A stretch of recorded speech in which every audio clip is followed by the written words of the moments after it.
noite, meu nome é Matheus Falivene, sou professor de prática penal de vocês, quer dizer, na verdade, de processo penal de vocês, e dando continuidade à nossa matéria, né, o tema é jurisdição e competência.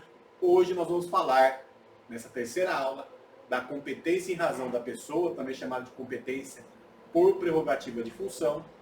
Vamos falar também da competência pelo local do crime, né, da competência em razão do local do crime, e também sobre os critérios modificadores da competência. Então, para começar a nossa aula, a gente vai falar sobre a competência em razão da pessoa, também chamada de competência por prerrogativa de função.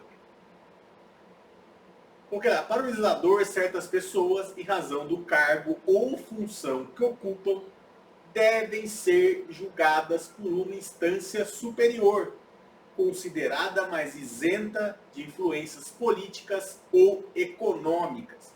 E isso é o que se chama de competência por prerrogativa de função, foro privilegiado ou ainda competência em razão da pessoa, ou se vocês preferirem em latim, competência ratione persona.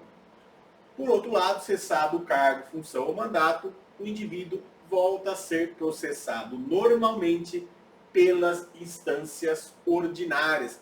E disso decorre que a competência por prerrogativa de função possui caráter itinerante. Ela dura enquanto durar o cargo ou o mandato.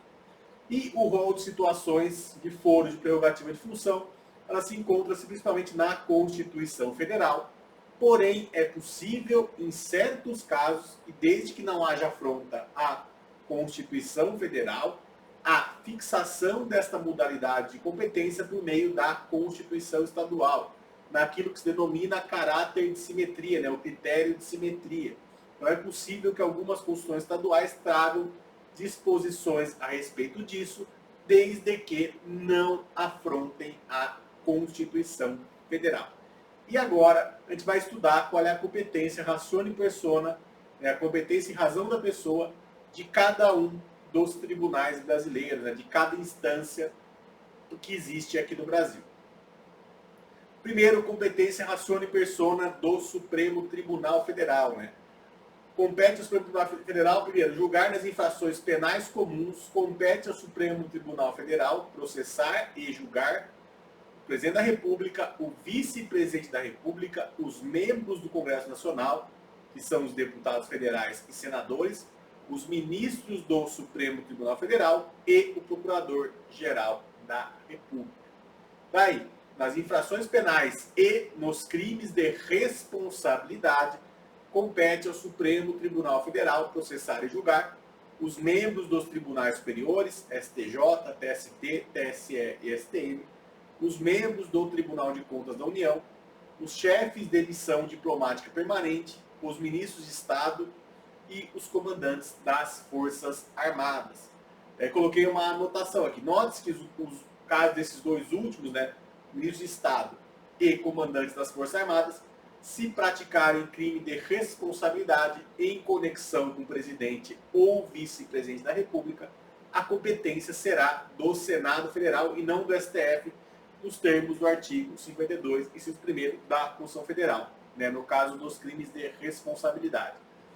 Daí outra observação, com efeito, frisem que certas autoridades, embora não tenham sido mencionadas pelo artigo 102 da Constituição Federal, terminaram por força de lei federal sendo equiparadas a ministros de Estado. São elas o advogado-geral da União, o presidente do Banco Central, o chefe da Casa Civil, o controlador e o controlador-geral da União. Assim, essas autoridades, caso pratiquem infrações penais comuns ou crimes de responsabilidade, também serão processadas e julgadas pelo Supremo Tribunal Federal. Daí, no outro giro, destaque-se que os crimes de responsabilidade são, na verdade, infrações político-administrativas, cuja penalidade, né, costuma ser a perda do cargo ou da função, só para dar uma pincelada aí na questão dos crimes de responsabilidade. Eles não são propriamente infrações penais, tá? Eles são infrações político-administrativas. Daí depois, competência ratione persona do Superior Tribunal de Justiça. Vai lá, nos crimes comuns, o Superior Tribunal de Justiça tem competência ratione persona para processar e julgar os governadores de Estado e do Distrito Federal. Então, os governadores dos estados e do Distrito Federal, eles são julgados perante o STJ. Daí, nos crimes comuns e de responsabilidade, o Superior Tribunal de Justiça tem competência ratione persona para processar e julgar. Daí, os desembargadores dos tribunais de justiça e dos tribunais regionais federais, dos tribunais regionais eleitorais e dos tribunais regionais do trabalho. Também os membros dos tribunais de contas dos estados, os conselheiros dos tribunais de contas municipais e os membros do Ministério Público da União que oficiem perante os tribunais. Depois, competência ratione persona dos tribunais regionais federais.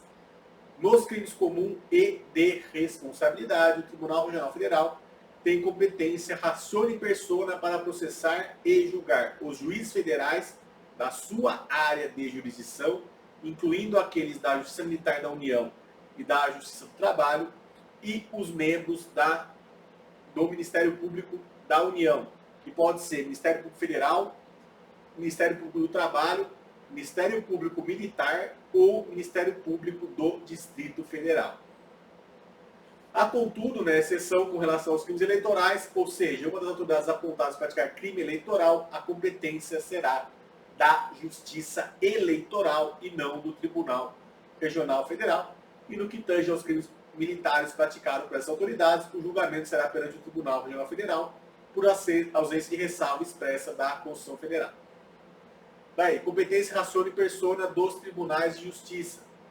Nos crimes comuns e de responsabilidade, o Tribunal de Justiça tem competência ratione persona para julgar, para processar e julgar, os juízes estaduais e os membros do Ministério Público dos Estados sob a sua esfera de jurisdição. Daí, também o prefeito, por força da norma do artigo 29, inciso 10 da Constituição Federal, caso pratique crime comum, o prefeito, caso pratique um crime comum, não crime de responsabilidade, também deverá ser julgado pelo Tribunal de Justiça.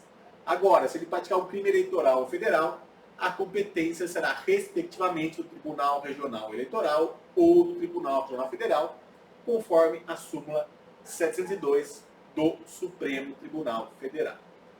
Depois, o deputado estadual, em razão da norma do artigo 27, parágrafo 1º, combinado com o artigo 25 da Constituição Federal, caso pratique crime comum, também deverá ser julgado pelo Tribunal de Justiça.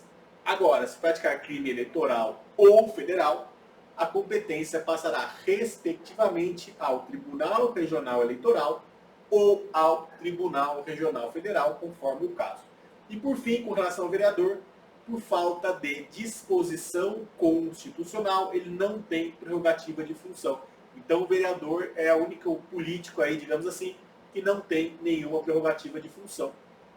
É importante, antes de terminar, destacar que o Supremo Tribunal Federal, com relação aos deputados e senadores, limitou a sua competência dizendo que ela diria respeito apenas aos atos praticados em razão do mandato. Tá? Isso é bem discutível, mas o Supremo tem construído uma linha, é importante destacar para vocês saberem que está caminhando nesse sentido de que o foro por prerrogativa de função fique adstrito somente aos crimes praticados no exercício da função, não se estendendo aos crimes praticados fora do exercício da função. Isso é bem importante, mas é uma discussão que ainda tem que avançar, não está pacificada aí. Vai continuando, a gente tem a competência em razão do lugar, tá? Chamada competência em razão do lugar.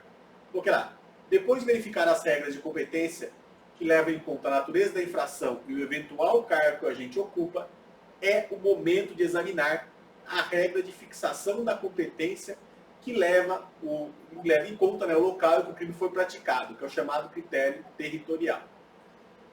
Então, a primeira ideia é que o lugar da infração.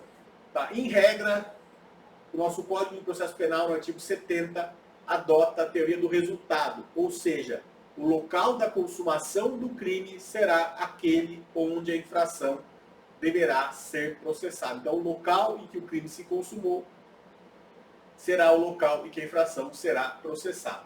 E, tratando-se de crime tentado, de tentativa, será competente o local onde o último ato da execução foi praticado. Então, em regra, teoria do resultado, local do processo será o local que o crime se consumou, ou no caso de tentativa, onde se praticou o último ato da execução do crime. Por outro lado, se iniciar a execução no território nacional, a infração se consumar fora dele, a competência será determinada pelo lugar em que tiver sido praticado no Brasil o último ato da execução, nos termos do artigo 70, parágrafo 1º do Código de Processo Penal. A situação é chamada pela doutrina de crime à distância.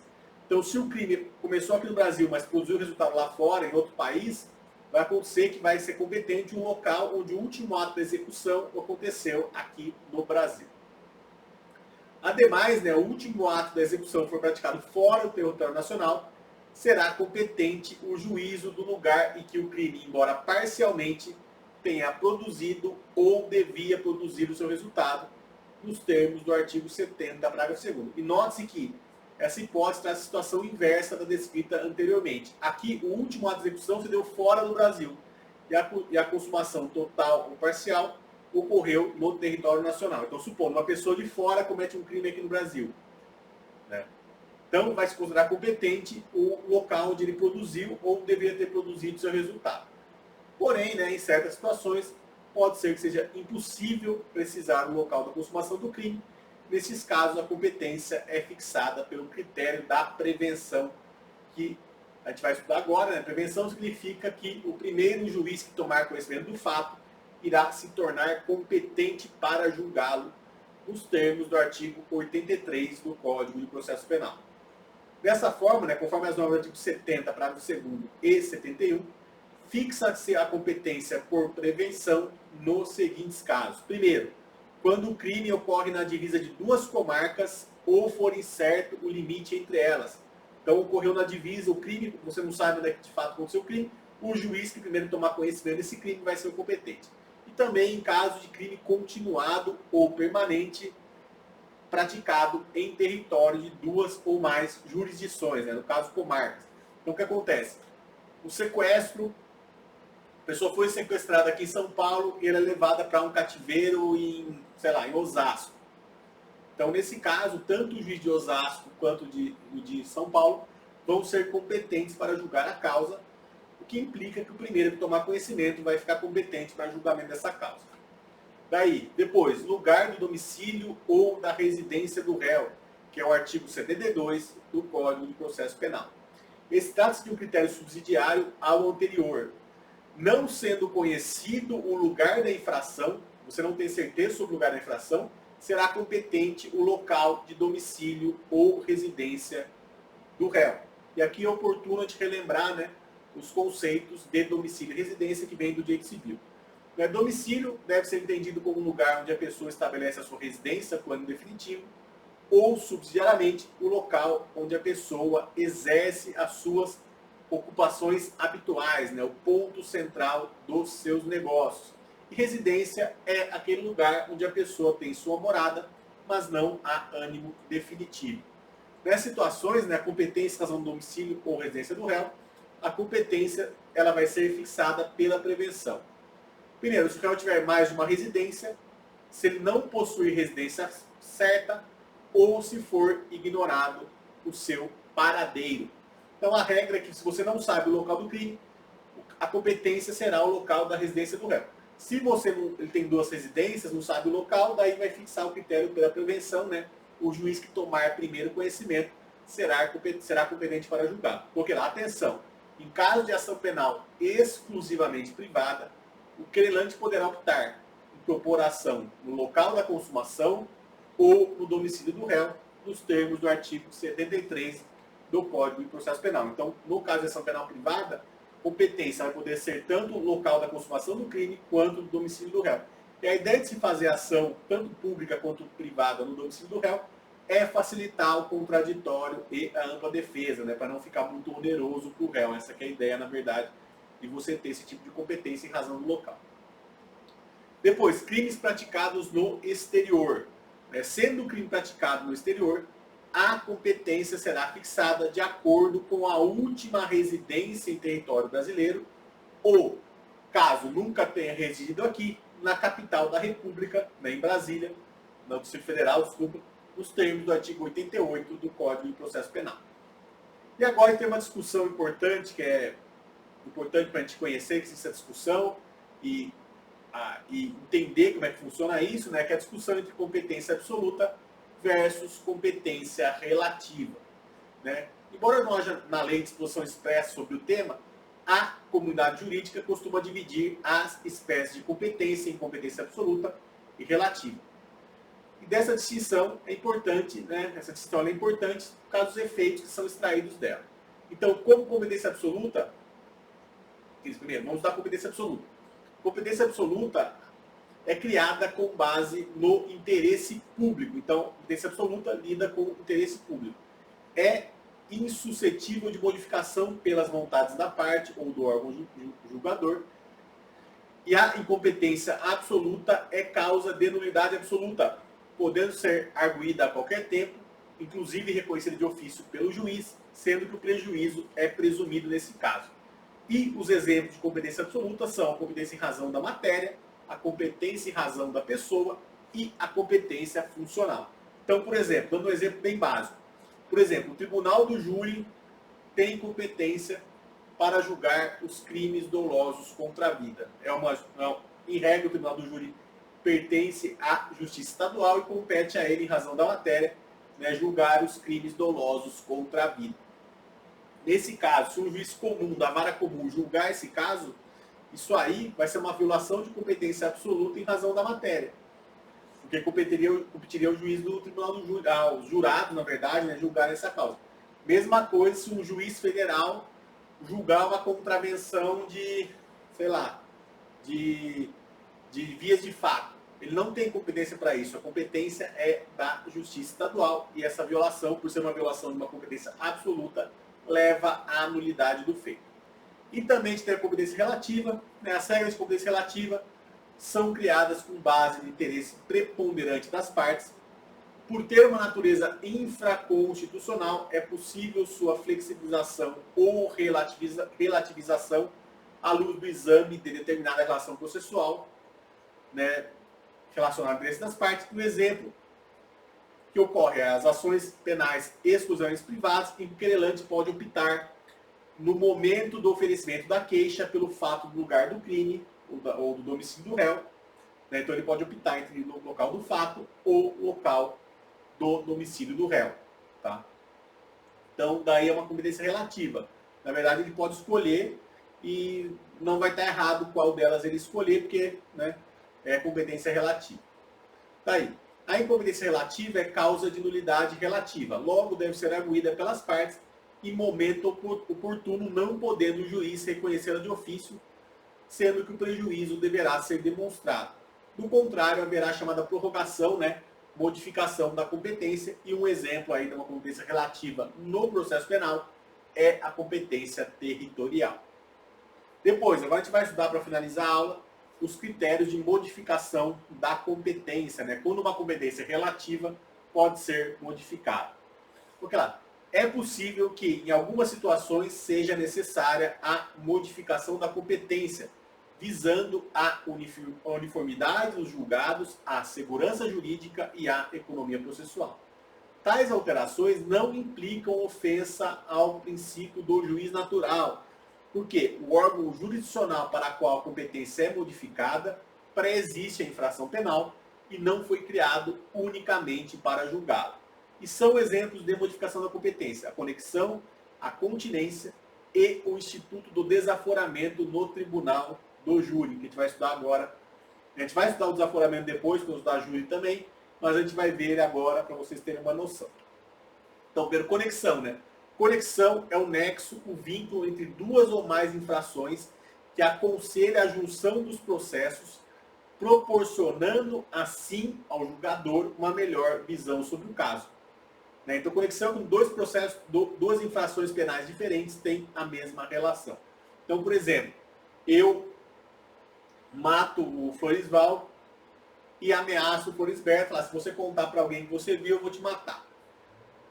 Então esses dois crimes têm conexão, né? Porque eles estão relacionados, então eles têm que ser julgados de forma conjunta, ainda que eventualmente a competência territorial deles seja diferente. E a conexão se classifica em conexão intersubjetiva, está prevista no artigo 76, inciso 1º do Código de Processo Penal, que é aquela que ocorre quando duas ou mais infrações interligadas forem praticadas por duas ou mais pessoas, né? É denominada de subjetiva justamente pela sua pluralidade criminosa, sendo subdividida em 3 modalidades. Então aqui você tem vários criminosos, né, várias pessoas praticando crimes diferentes, mas que estão relacionados, e ela se divide em 3 tipos. Primeiro, conexão intersubjetiva por simultaneidade. Nesse caso, são várias infrações praticadas ao mesmo tempo por várias pessoas reunidas. Nesse caso, o liame se apresenta pelo fato de terem sido praticados nas mesmas circunstâncias de tempo e espaço, simultaneamente, mas sem o anterior ajuste entre os infratores. Exemplo, torcida que após perder uma partida, destrói o estádio.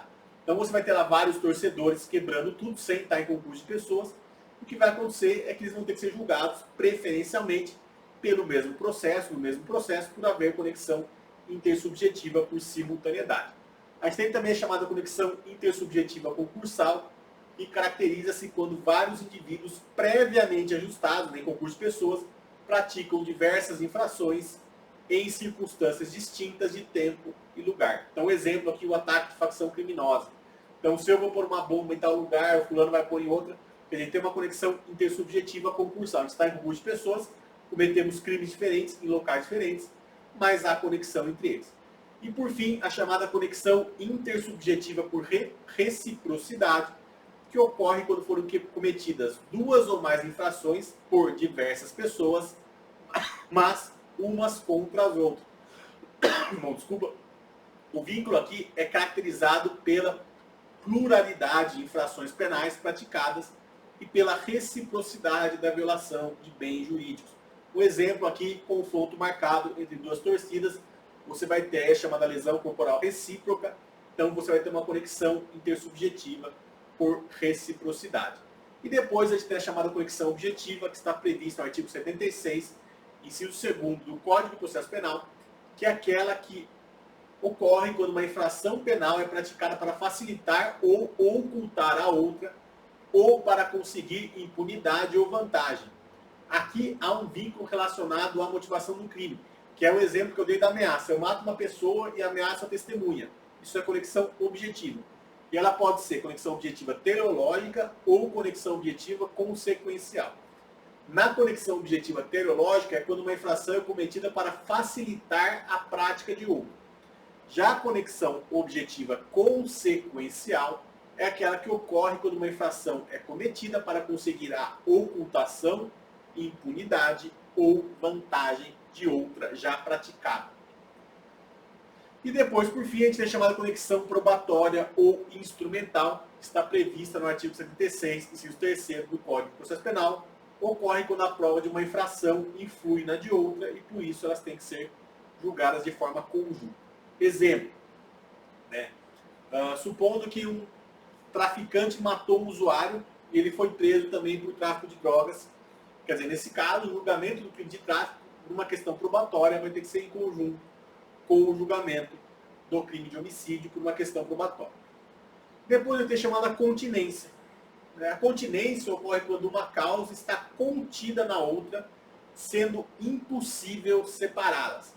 Explicando melhor, a continência pode ser compreendida como um vínculo que liga uma pluralidade de infratores a apenas uma infração ou a reunião em decorrência de concurso formal dos crimes em que várias infrações decorrem de uma conduta. Então, você pode ter um concurso formal. Por exemplo, dando um exemplo bem básico do concurso formal, né? Eu quero fazer um roubo no ônibus, eu chego, entro no ônibus, dou um tiro para cima e falo isso é um assalto. E roubo todas as pessoas. Eu, numa só conduta, pratiquei vários resultados, isso é concurso formal. Da mesma forma, você pode ter continência quando vários infratores cometeram o mesmo crime. Sei lá, eu e mais 5 pessoas, a gente roubou o ônibus. Aí você vai ter uma continência em razão dos infratores.